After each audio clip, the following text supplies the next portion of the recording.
过去人说秋蟹肥美是吃蟹最好的季节，但近年来因为气候越来越热，螃蟹爆卵爆黄的时间延后，现在反而是入冬后更适合尝鲜。府城烧烤家老板蔡玉玲不藏私，分享如何选出好吃的肥蟹。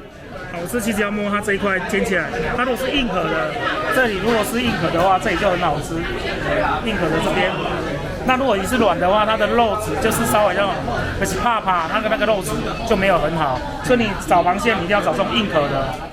螃蟹、龙虾经过火烤后，将海洋鲜味再次浓缩提升，同时还带有淡淡炭香，成为饕客来店必点。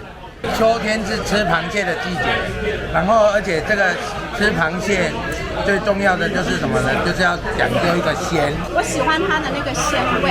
它的味道比较重，口感比较重，绵密，然后蟹膏又多，相当的美味啊。大闸蟹比较绵密，但是它有台湾的螃蟹有它自己本身它的鲜甜的味在。对，我觉得两个比较起来其实都很好吃。不止红鲟跟龙虾，蔡玉玲这次特别引进实施绿色生态养殖，生长在好山好水的苗栗安吃蟹，让消费者品尝台湾在地养殖、健康美味有保障的大闸蟹。因为它都是绿色生态养殖的，所以它没有抗生素。我觉得这个是非常难得的一件事，而且很多都是从大陆进口，但是这几年，尤其是今年，大陆的一些药检都没有过，所以其实我们台湾有这么好的那个大闸蟹，其实我们要好好的推广。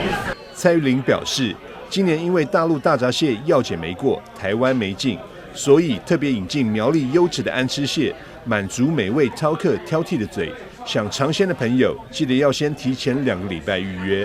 台南新闻张硕维采访报道。